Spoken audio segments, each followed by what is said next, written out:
orações.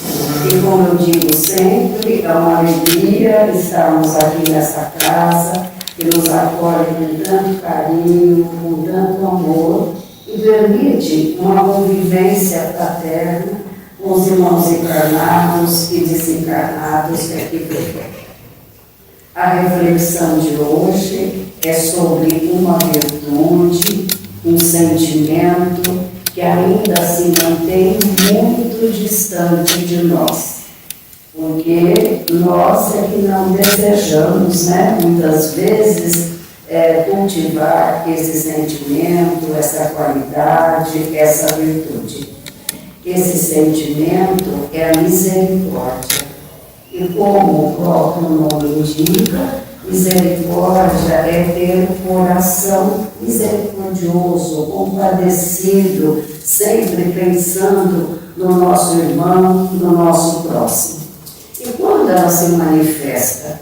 Quando que a misericórdia se mostra de maneira concreta, né? Quando nós sabemos que ela está se manifestando, é no perdão das ofensas, é no reconciliar-se com o adversário, é o não julgar, é sempre enxergar o lado bom das pessoas. Misericórdia é como que um coração compadecido. E o que é que um coração compadecido não é capaz de fazer, né? Sabemos disso. O ensinamento de Jesus, que nos conclama a prática dessa virtude, está no capítulo 10 do Evangelho segundo o Espiritismo. É um capítulo longo, o aconselhamento é sempre que vocês leiam todo o capítulo, mas hoje nós vamos nos deter no item desse capítulo. É o item de número 9, o argueiro e a trave no olho. Ouçamos as palavras de Jesus na transcrição de Mateus. O que vedes um argueiro no olho de vosso irmão, vós que não vedes uma trave no vosso? Ou como dizes ao vosso irmão, deixai-me tirar o argueiro de vosso olho, vós que tendes uma trave no vosso? Hipócritas, tirais primeiro a trave do vosso olho, então vereis como podereis tirar o argueiro do olho do vosso irmão. Então é uma mensagem concisa, poucas palavras, palavras contundentes, carregando um ensinamento profundo, como todos os ensinamentos de Jesus. O entendimento de argueiro e trave, tão apropriados para essa lição, significam, respectivamente, cisco e viga de madeira, essa viga que ele batente das portas, aquela viga da trave de futebol, né? Algo pesado diante de um cisco, né? Algo tão pequeno que nós enxergamos, né? Como se fosse uma poeirinha, nós nem enxergamos, né? Então, o que a leitura dessa pequena passagem nos mostra, nos adverte? Ela deixa muito clara a recorrente capacidade que nós temos de enxergar os defeitos morais em uma pessoa ou nos outros, né? E não identificar os defeitos e até mesmo o mesmo defeito que nós carregamos. Nós dizemos, fulano é orgulhoso e eu não sou, né? Fulano é maledicente, fala sempre mal dos outros e eu, será que não sou? Então, é essa a lição, né? A mensagem nos traz de ensinamento. Então, somos capazes de enxergar a pequenez, o cisco, defeitos insignificantes no próximo e não ver a trave, a imensidão de defeitos que nós ainda vestimos, né? É muito difícil, nós vamos despindo pouco a pouco dos nossos defeitos. Nós nos esforçamos, Sabemos disso, né? Mas é muito difícil mesmo, né? Então, nós somos como que juízes para julgar os outros e até damos a sentença. A pergunta de Jesus, por que vedes o cisco no olho do outro e não o argueiro no vosso? Ela é atual, ela é muito clara, ela é oportuna, porque seus ensinamentos são verdadeiros e a verdade jamais se esgarça, não é? Ela sempre permanece. Jesus chama a nossa atenção para que nós habituemos a enxergar em nosso próximo, principalmente no próximo mais próximo. Quem é o próximo mais próximo? O nosso familiar, nosso marido, nosso filho e amigos queridos, amigos muito próximos, né? Fazendo assim, nós já estamos fazendo demais, né?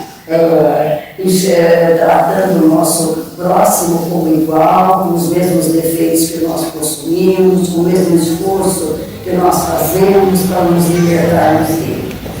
Mas nós temos o péssimo hábito de julgar bagatela, de julgar coisa insignificante.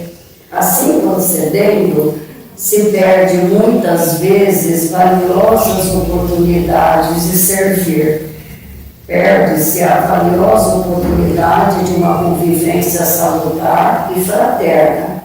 Oportunidades de servir não podem ser desprezadas, elas devem ser disputadas, né? A oportunidade de servir não precisa esperar que chame, a gente deve se oferecer.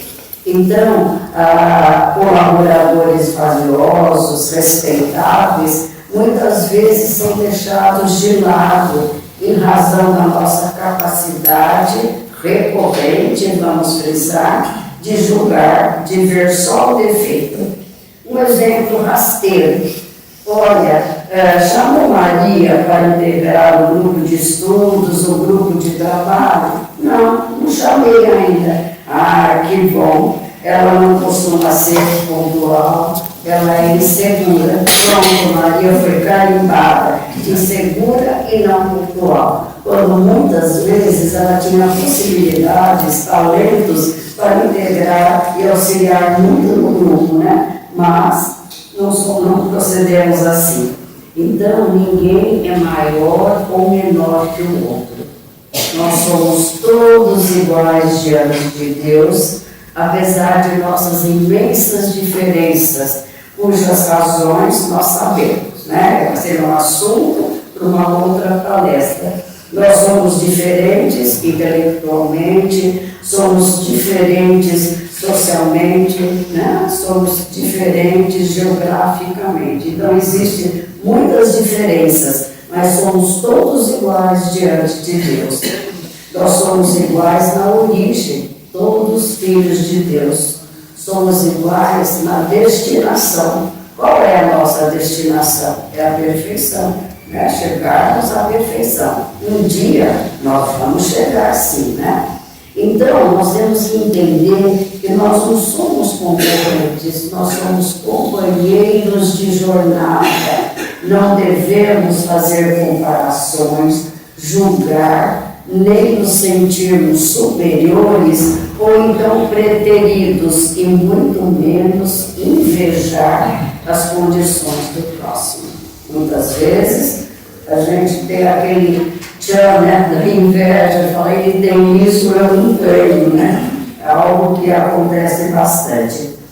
Cada um de nós é um universo de possibilidades e nós precisamos saber aproveitá-las, porque senão nós vamos enterrar o talento, como o moço da parábola, né? Enterrou os talentos. Então, nós temos que aproveitar todas as nossas possibilidades. Nós temos, cada um de nós tem um banco de dados pessoal e o direito de tomar decisões de acordo com a nossa percepção da realidade. E, é claro, não podemos julgar, principalmente de acordo com o nosso ponto de vista. Mas nós julgamos, né? Estamos sempre julgando. Por que que nós não conseguimos ver qualidade no outro, ao invés de defeitos, nós sabemos a resposta. O orgulho nos impede de ressaltar qualidades no próximo, porque também sabemos a resposta. Porque iria nos colocar à sombra, nós iríamos perder o nosso brilho se o outro tivesse qualidades a mais do que nós. Então, é sempre o nosso orgulho, né? Essa é uma situação muito confortável, porém hipócrita, como afirmou Jesus no texto. Na sequência da fala de Jesus, ele nos esclarece que, primeiramente, devemos tirar a trave do nosso olho, né? Algo pesado, né? E somente depois tirar o argueiro do olho do nosso irmão. Mas como fazer? Como tirar a trave do nosso olho? Qual é o caminho? Existe um caminho para isso? Existe. É a nossa transformação, é a nossa mudança, é a nossa vontade de melhorar. E essa transformação não vai se dar do dia para a noite, né? Ela pode não só também através do conhecimento. Nós sabemos que o conhecimento é muito importante, mas só ele não basta, né? Tem que vir aliado ao amor, à sabedoria, né? Então, o conhecimento é de importância grande porque nos leva sempre à verdade. Conhecer a verdade é muito importante, principalmente por conhecer a vida, saber o que é que nós estamos fazendo aqui na Terra. Cada um de nós tem a sua tarefa, tem a sua missão. E no dizer de Joana de Ângeles, a vida é um hino de amor, é um hino de júbilo por todos que aqui transitam. A vida é um presente de Deus, né? Então ninguém tem o direito de tirar a vida de outro e nem a própria vida, contra a lei de conservação, contra a lei do amor, contra a lei de caridade, né? Então esse processo de renovação, ele é um processo até demorado, mas é importante que a gente passe a se conhecer a nós mesmos. Santo Agostinho dá aquela receita importante, né? Do conhecer a si mesmo. É fazer a pergunta e a resposta tem que ser sim, não. Não tem meio termo de explicação. Sim, é isso, sim. Ou não. Então, vai nos ajudar, né, a fazer perguntas para nos conhecermos, vai nos ajudar a melhorar, porque nós vamos perceber uma série de coisas que nós possuímos, né? Então, existe uma fórmula mágica para essa viagem interior. Então, esse processo de perguntas e respostas. Vamos dar um exemplo, né? Que perguntas que eu faria para mim? Do que eu tenho medo? Mas aí eu teria que citar. Medo de morrer? Não. Medo de ficar doente? Medo de perder um ente querido? E aí a resposta vai sendo sim ou não. É uma forma da gente conhecer se nós temos a coragem para enfrentar situações difíceis, né? Quais minhas maiores fraquezas, né? Sou humilde? Sim ou não? Sou orgulhoso? Sim ou não? E daí para frente, né? Onde encontro forças para seguir adiante? Diante de uma situação difícil, onde eu vou encontrar forças? No aconselhamento de um amigo, na casa espírita, na oração, na confiança na providência divina? Então, tudo isso vai implicar em nossas respostas, né? Sim ou não? Então, uma série de outras questões que vão nos permitir, vai vir à tona os nossos defeitos, claro que vão. Mas também as nossas qualidades, porque nós temos também qualidades, né? Então, surge a oportunidade de potencializar as qualidades e suavizar as nossas imperfeições. Todos nós carregamos defeitos, nós erramos, mas também acertamos, né? Nós não podemos desanimar. Temos a vida pela frente, né, para poder progredir, poder melhorar. Diante disso, muitos poderão dizer: ah, mas eu conheço a maioria das lições do Evangelho, eu conheço todas as questões do livro dos Espíritos, eu conheço a maioria de livros de autores espíritas. Relevante, sim; importante, sim; mas vivencia os ensinamentos. Então, o importante, o difícil é vivenciar os ensinamentos, né, de Jesus. Então, a doutrina espírita, ela exerce uma influência salutar, benéfica em nosso viver. Mas, primeiro, para assimilar essa influência, nós precisamos primeiro conhecê-la e aceitar, né, os seus princípios.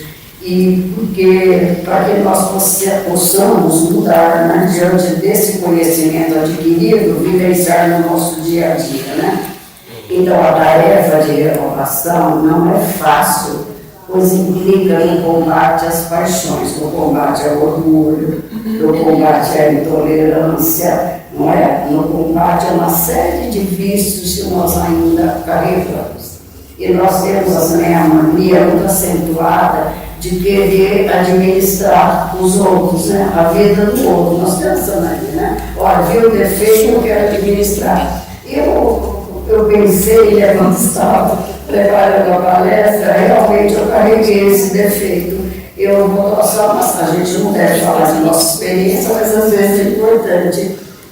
Meu filho estudava fora na faculdade, e um dia ele morava numa pensão, né? Numa república, e ele comentando as coisas da república: cada um tem uma tarefa, eu faço isso, eu faço as compras. Eu não vi que tem um monte de coisa que não devia ser feito. Eu comecei a falar: filho, e se fosse assim, assim? Ele era muito brincalhão, e eu era diretor, depois fui supervisora, mãe, então você tem que ser diretora lá da república para poder resolver a situação. Pronto, entendi que ele tinha que administrar a vidinha dele. Mas nós temos carregamos isso aí, nós queremos viver a vida do outro, né? E não pode, né? Realmente a vida é de cada um de nós, né?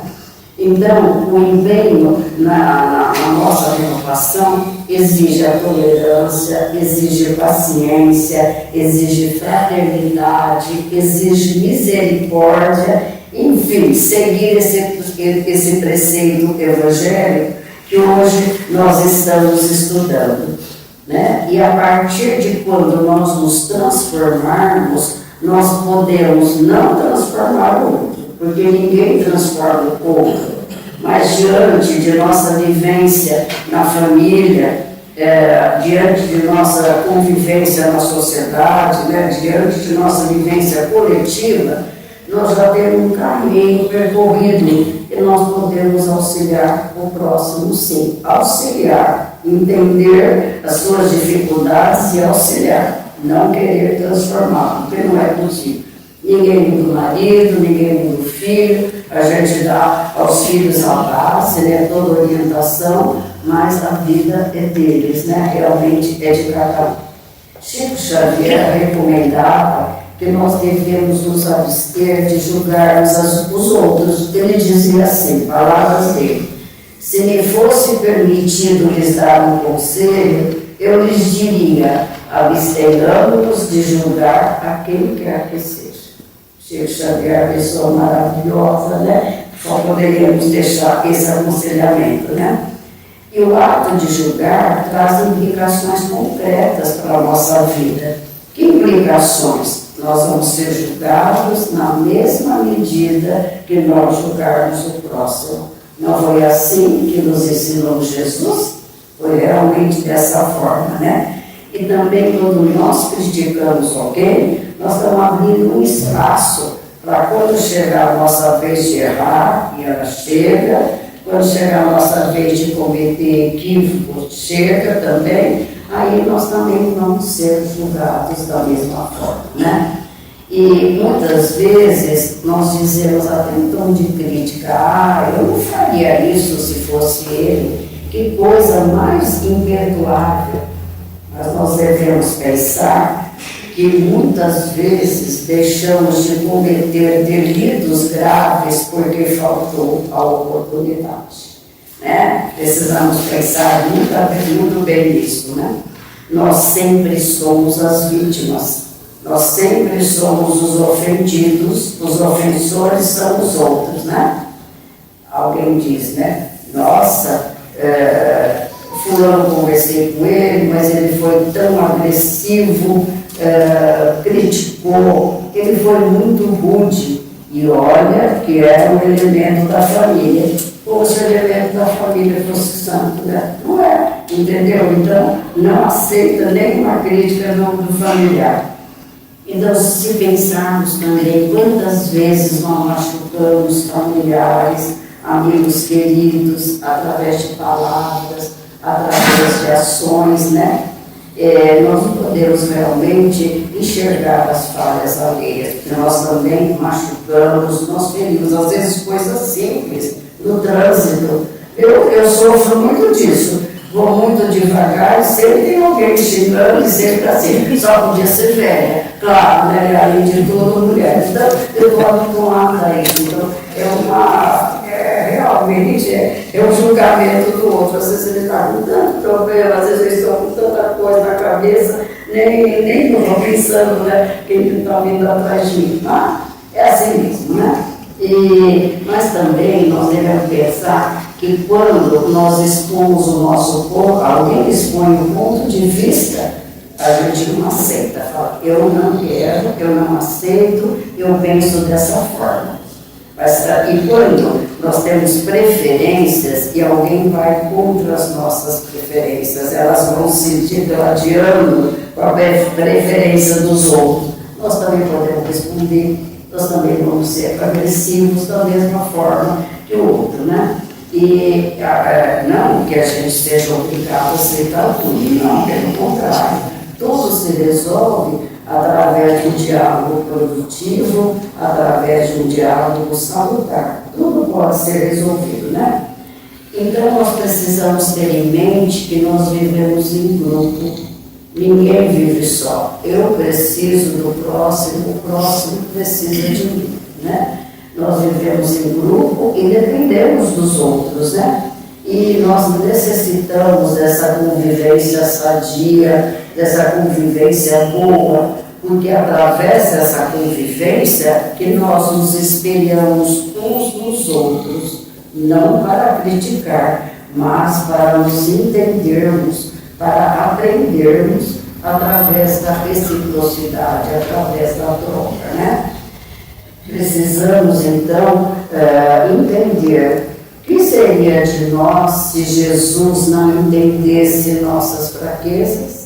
O que seria de nós se Jesus não nos mostrasse, através dos seus ensinamentos, o caminho para a melhora, para o nosso crescimento moral? Jesus nunca julgou ninguém e viveu muito feliz diante da mulher equivocada, porque ele disse, vá e não peque mais, não peques mais. Ele não julgou, mas deu um caminho para ela, né? Deu a orientação. Então, a doutrina espírita deixa muito claro esse ensinamento de Jesus na questão 903 do Livro dos Espíritos. A questão é esta: a culpa em criticar os defeitos dos outros, a resposta é textual. Se é para criticar e divulgar, há muita culpa, porque é faltar com a caridade. Se é para fazê-lo em proveito pessoal e os evitar em si mesmo, isso algumas vezes pode ser útil. Antes de fazer aos outros uma censura, antes de enxergar o cisco, vede se não pode se dizer a mesma coisa de vós. Enxergar o arguilho, né? Nessa resposta, existe um aconselhamento subjacente, um aconselhamento subentendido, para que nos esforcemos em conquistar as qualidades que criticamos nos outros, conquistar qualidades dos defeitos que criticamos nos outros. Se os censuramos por serem avarentos, sejamos generosos. Se os censuramos por serem orgulhosos, sejamos humildes, sejamos modestos. E E a gente poderia lembrar uma série de virtudes, né, em contraponto com os defeitos do mundo. A mensagem de Jesus é clara, simples, objetiva. O uso de recurso da simbologia do cisto e da trave nos auxilia na compreensão do texto.